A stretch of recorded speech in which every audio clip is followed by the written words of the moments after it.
Hey guys, welcome back to another episode of A Jasmine Thing. Like you all, I've been a good citizen by staying home and quarantine. For many of us, I think this is the first time that we actually get to hit pause in our life and to look at how life go by.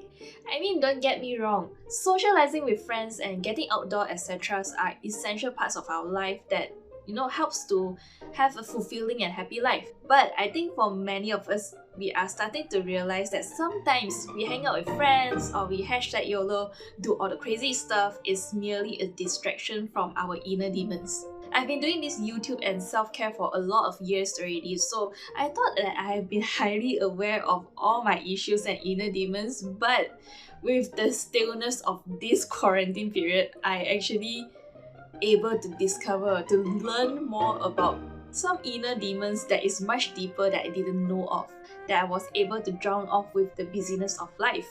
Why am I always alone? Why does everybody have a friend and I don't? Why does everyone have a life and I don't? What's wrong with me? Wait, everybody don't have a life right now. Is it all in my head? It's been quite an eye-opening experience because without the input of other people or incident from work or any external sources, surprise, surprise, you're able to find out that it's your mind after all. Now, don't go bashing yourself over that. There's this saying, when the student is ready, the teacher will appear. Right when my vicious cycle of trying to seek for external validation is at its peak and I was so ready to break free, I came across a few counselors who are specializing in trauma therapy, and suddenly everything makes sense. Now, before you go into thinking that I went through some traumatizing shit, or if you relate to this video, you must be messed up, or you are confused that you can relate to this video because you didn't went through any traumatizing things at all.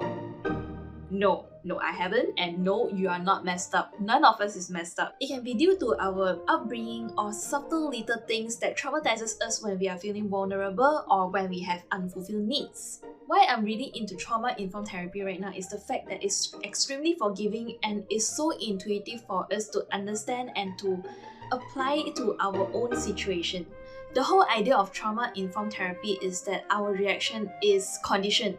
It's not the fact that we are born that way or our personality is just faulty or we are messed up. And at some point of our life, that very same reaction that you feel is messed up or whatsoever has helped to protect ourselves when we don't feel safe or when our needs are not seen or unfulfilled. Sometimes we don't even remember what that trauma was, that our brain block off that memory to protect ourselves. Or it can be passed down through generation. Although we might not remember where that trauma came from, our nervous system still does. The very same thing that sets off our fight or flight mechanism. Have you been in a situation where you get so triggered and upset and then you started to feel that everyone's trying to sabotage you, only for you to calm down much later and to see that it's actually not that big of a deal and you no longer feel that actually people are trying to harm you?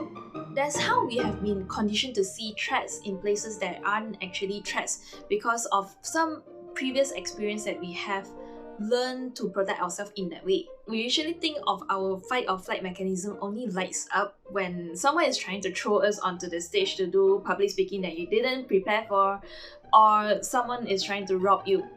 Trauma can set in even when you're an infant, when you're totally dependent on your caretaker to see your needs, not only for food or protection from external threats, but for the fact that you are trying to get a sense of safety, sense of love, and sense of comfort from them. When we are an infant, we need help from our caretaker to co-regulate our emotions.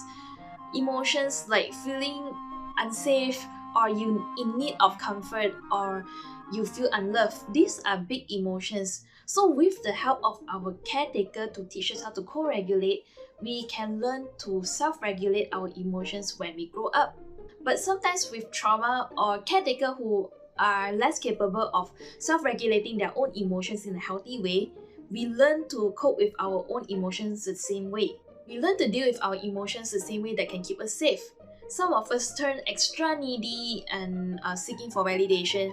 Some of us turn into someone that is emotionless or very close off to people so that they think that if I don't get attached, I won't be hurt. So knowing all this is not for us to blame it on our caretaker for unable to teach us this, or to blame it on the people who caused us trauma. But knowing all this helps us to see your reaction, or when other people is reacting out of pain or fear.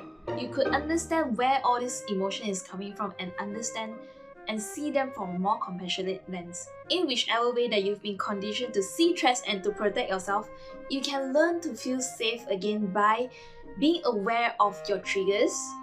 What are your unfulfilled needs?